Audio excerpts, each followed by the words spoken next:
I have a lot of thoughts right now, and I really need to talk about them. I truly think that in all of the media in the mainstream right now, we're being fed white nationalism and conservative ideology, really reminiscent of post Reconstruction era media. And you can definitely call me crazy if you want to, but I think we're at a peak of a cultural zeitgeist right now. And the fight between Mike Tyson and Jake Paul was to be an exhibition for the shift in cultural attitudes towards the myth of white exceptionalism and towards white nationalism.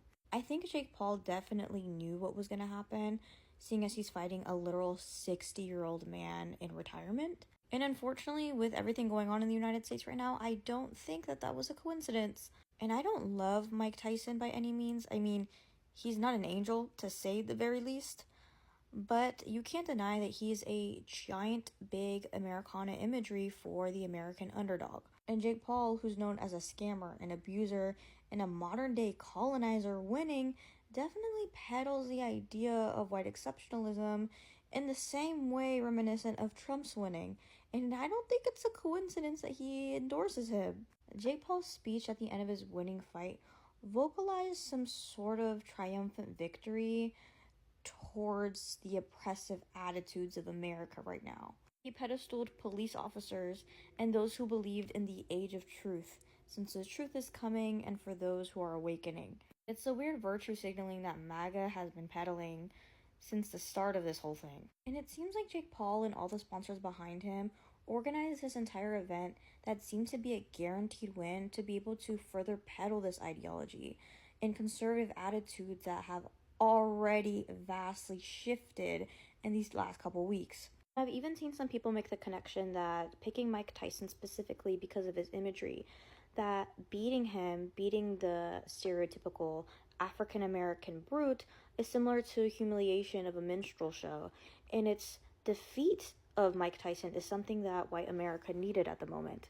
This all seems really crazy, but I'm going to talk really quick about the history of the Reconstruction era in the 1920s of the United States. Post-Civil War America was at an extreme economic decline, and Americans were desperate to seek and latch onto something that would give them hope. And because at the root of the Civil War was the issue of slavery, a silent film was released called Birth of a Nation. Birth of a Nation was a direct response to the Civil War, except it didn't condemn racism.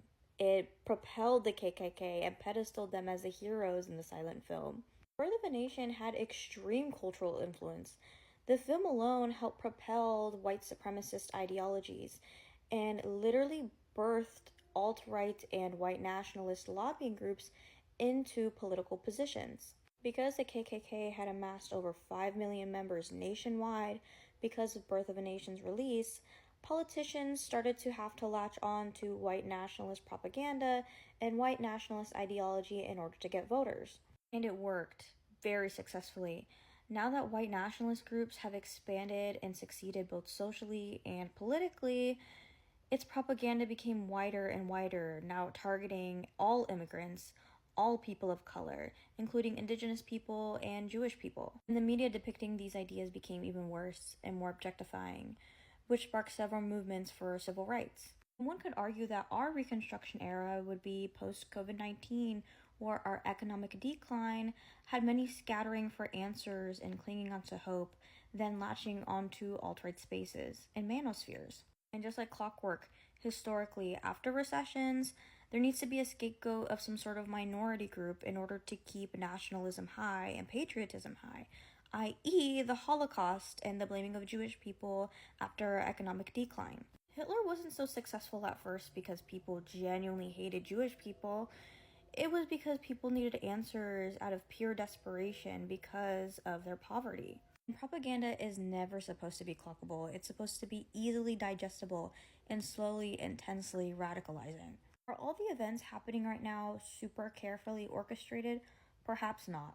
But I do think they're going to be giant contributing factors to white nationalist attitudes in the future, like it has been historically in the past. And although these events are not being organized with the same people, they're still being put forward because of the same attitudes and same ideas that they all share together. It's collective white triumph that they're trying to exemplify and trying to overly exhibit as a showmanship of their power over us. It's a showmanship for lack of empathy And where before prejudice seemed to be cancelable or shameful, is now pedestaled as a gateway to success. So here are my media predictions for 2025 post Biden presidency. I think we're going to see a new rise of the satanic panic at an absolute high. I think reminiscent of the 1980s post Reagan era, satanic panic is going to be a big driving force in the media that we watch, and it's going to be a really big aggressive factor in how we police our media. I think we're also going to have a big resurgence of Christian rock,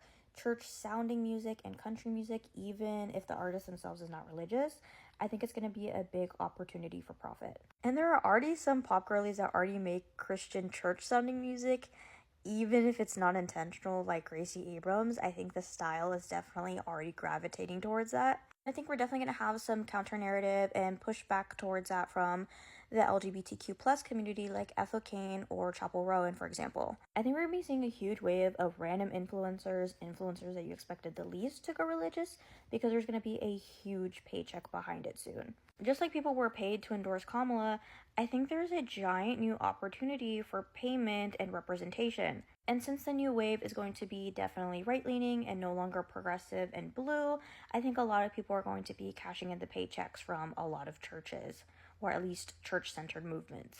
With a huge recession coming soon and less product in the market because of tariffs, I think the less hair, the better.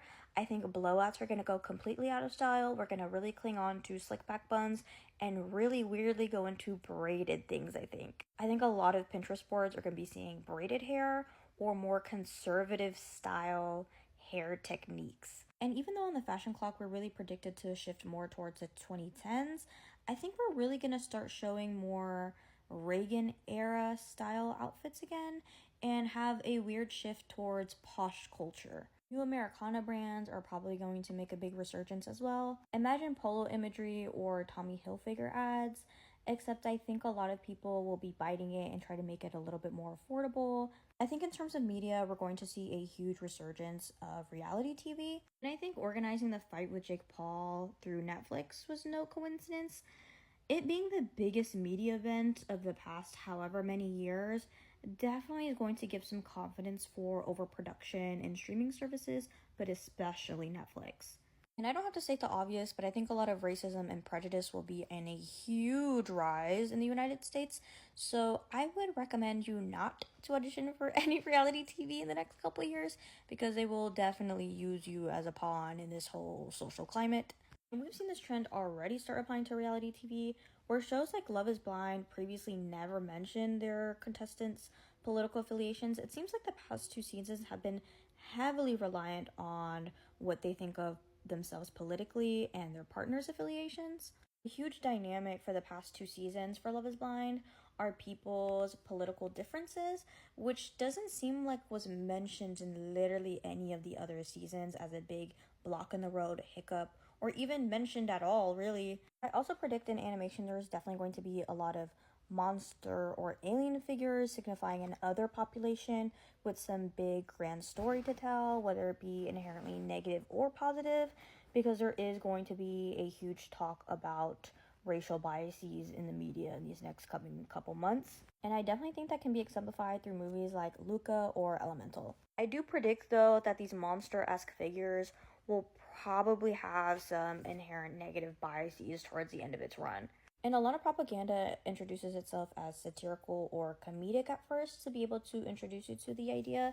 So I'm very curious to see what kind of trends that will inhibit in our media as well. I also predict that modest wear will have a huge comeback, and we won't clock it at first because it'll be wintertime, but it'll have some weird like accessorizable element to it, I predict.